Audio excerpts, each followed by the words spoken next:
French neocolonialism is collapsing, starting in Africa. Welcome, ladies and gentlemen, to Dr. Dan's channel.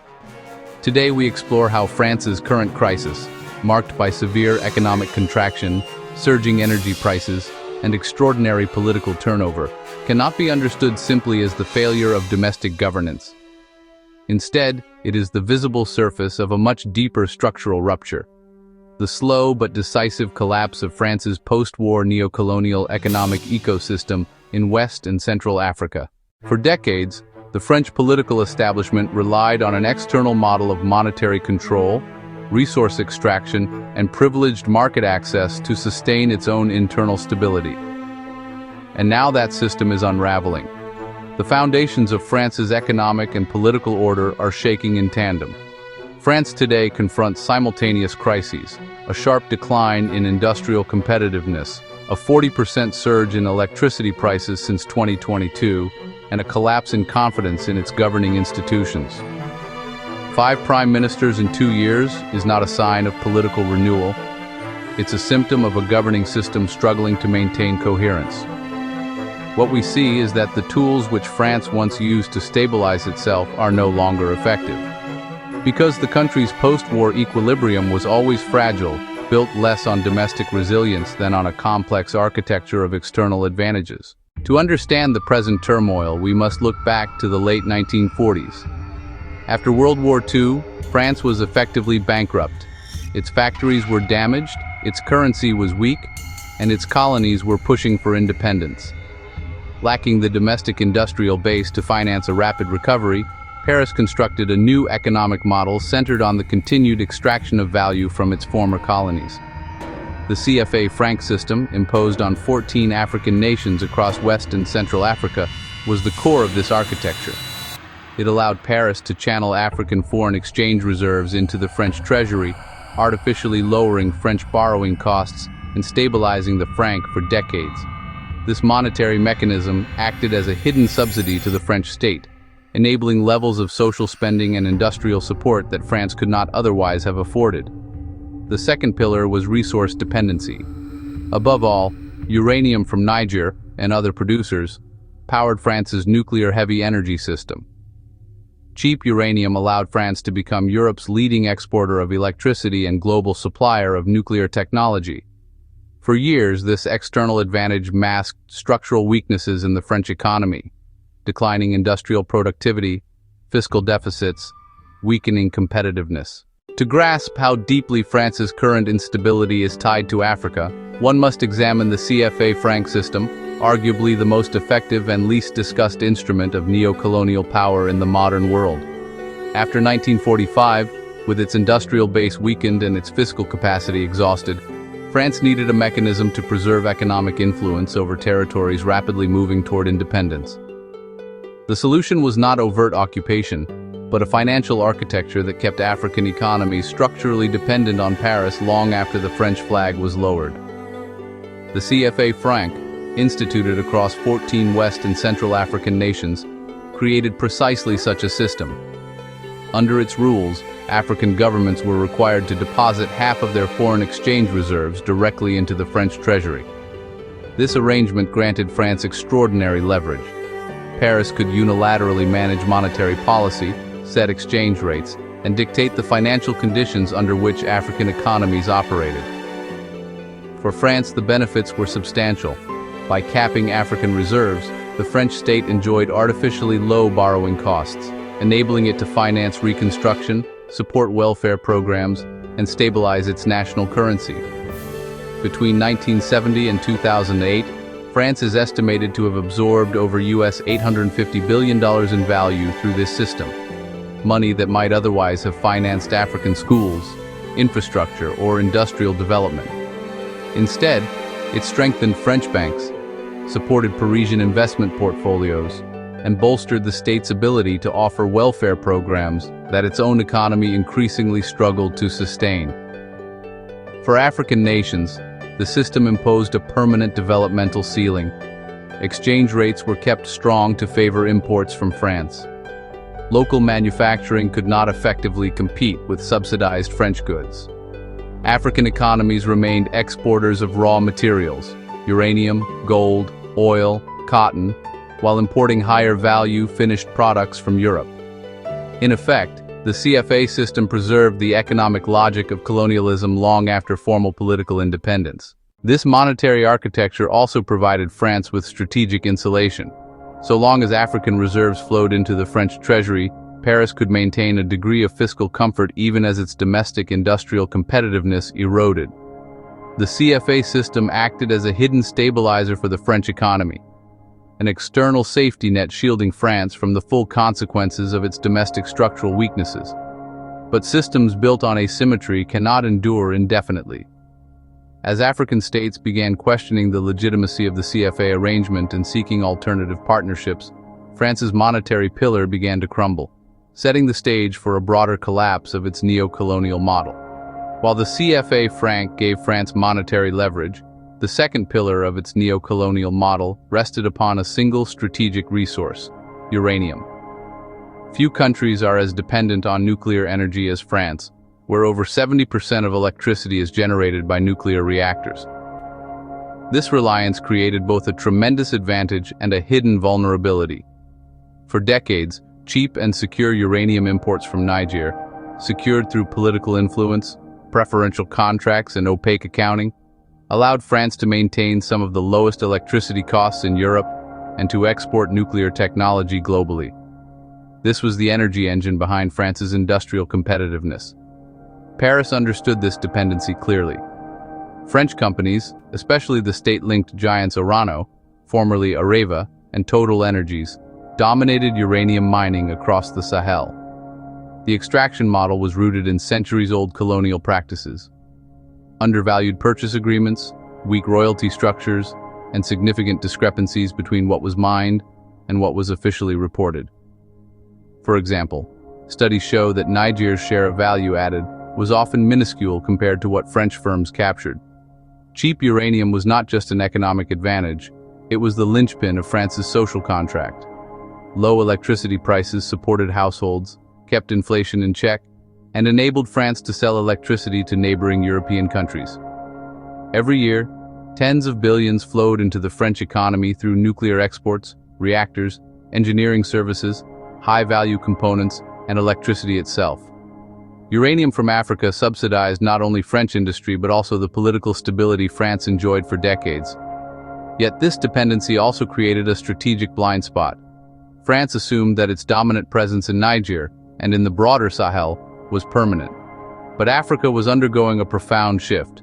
Burgeoning youth populations, rising anti-colonial sentiment, and the emergence of new security and economic partners, Russia, China, began destabilizing France's resource monopoly. When Niger asserted control over its uranium sector, around 2023-2024, it struck at the heart of France's energy model. For example, the French nuclear firm Orano lost key mining licenses in Niger. The consequences were immediate. France's long-held energy advantage evaporated, exposing the underlying fragility of its industrial base. The era of cheap resources that supported France's economic standing was ending, and France had yet to develop a viable alternative. The dramatic shift in West Africa over the past 5 years marks one of the most significant geopolitical realignments since the end of the Cold War. What we are witnessing is not a series of isolated coups or leadership changes. It is a systemic rejection of a decades-long economic and security architecture dominated by France. Countries like Mali, Burkina Faso, Niger, and even Senegal are now speaking with collective voice, demanding sovereignty, transparency, and a decisive end to neocolonial dependency. For much of the post-colonial era, France positioned itself as the indispensable security provider in the Sahel. French troops, advisors, and intelligence services were embedded across the region under the justification of counterterrorism and regional stabilization. But over time, the legitimacy of this presence eroded. African leaders and civil societies began to view French intervention as not protection, but as a mechanism to secure access to resources, uranium, gold, oil, and to enforce monetary control through the CFA franc. They grew conscious that France may have maintained just enough instability to justify its military footprint while benefiting from extraction and economic dependency. The turning point came between 2020 and 2023. Popular uprisings in Mali and Burkina Faso ousted governments seen as too aligned with Paris. In Niger, mass demonstrations challenged the presence of foreign troops and demanded sovereignty over natural resources. Young populations, digitally connected, rejected the narrative that France was a benevolent partner. They saw the economic numbers, billions flowing out, little industrialization flowing in. When new governments expelled French troops, terminated mining concessions, renegotiated terms of cooperation, and aligned with new partners, it became clear the old order was collapsing. France attempted diplomatic pressure, economic warnings, and multilateral appeals. But the political tide in Africa had changed irreversibly. These nations no longer sought hierarchical relationships. They sought partnerships built on equality, dignity, and respect. Into that vacuum stepped two global actors whose strategies differ sharply from France's historical model: Russia and China. Russia positioned itself as a security alternative, offering training, equipment, political support without the baggage of colonialism. China expanded economic cooperation, building roads, ports, hospitals, and energy grids that France had long neglected. Chinese firms are investing in mineral extraction and infrastructure in the Sahel. Moscow is deepening security minerals partnerships. Both offered what France no longer could: alternative pathways to development, security, and national dignity. The Sahel's shift is emblematic of a larger global transformation, where former colonial powers lose their privileged status and emerging powers compete by offering more symmetrical forms of cooperation. For France, the geopolitical displacement is more than just a diplomatic setback. It signals the end of an era in which its national strength depended on unquestioned dominance in Africa. The new geopolitical landscape leaves France without its traditional external stabilizers and forces it to face global competition on equal terms for the first time in decades. By 2025, the cumulative erosion of France's influence in Africa had passed a tipping point. What had once been a remarkably durable neocolonial system, built on monetary control, resource extraction, and military dominance, was no longer viable. The question is no longer whether France's model is weakening. It is whether it is collapsing entirely, and the evidence points clearly toward collapse across three core pillars: economic, political, and strategic. Economically, the model's foundation has been dismantled. The CFA franc system, which once allowed Paris to draw on African reserves and artificially lower its borrowing costs, is now being questioned or abandoned by nearly all member states. The idea that African governments should deposit half their foreign reserves with the French treasury is increasingly seen as anachronistic, undemocratic, and incompatible with 21st century sovereignty. Several West African nations, Mali, Burkina Faso, Niger, are now debating exit from the CFA zone or moving toward an alternate eco-currency under ECOWAS. Meanwhile, the loss of cheap uranium and mineral access has fundamentally altered France's energy economics, exposed its industrial weakness, and eroded its competitive edge in Europe. Politically, France's reputation across Francophone Africa has deteriorated more rapidly than at any point since decolonization. Public sentiment in Sahelian countries has shifted decisively. France is no longer viewed as a security guarantor or development partner, but as a legacy power that overstays its welcome. New governments have reshaped their national narratives around rejection of French interference, control, and extractive dependencies. Strategically, the displacement of France by Russia and China in key regions signals a definitive end to France's status as a great power in Africa. Moscow's deepening security ties and Beijing's long-term infrastructure engagement offer African nations alternatives that Paris is structurally unable to match. Without privileged access to Africa, France loses not just influence but also geopolitical relevance within NATO and the EU, where it once leveraged African partnerships to assert leadership. Thus, the neo-colonial architecture built after World War II, monetary control, resource extraction, and military dominance, is unraveling simultaneously. What France faces today is not a temporary adjustment, but the structural collapse of a system that sustained it for nearly 8 decades. France's crisis today is not an isolated event, nor simply the result of policy missteps or leadership turbulence. It is the culmination of a post-war economic framework that relied heavily on external extraction, resource-based and strategic levers to maintain domestic stability. For nearly 80 years, France balanced its internal weaknesses with an external architecture that operated like a hidden subsidy. Now that subsidy is gone, the pillars of this architecture have crumbled. France must confront a reality. It cannot build sustainable national strength on asymmetric relationships abroad.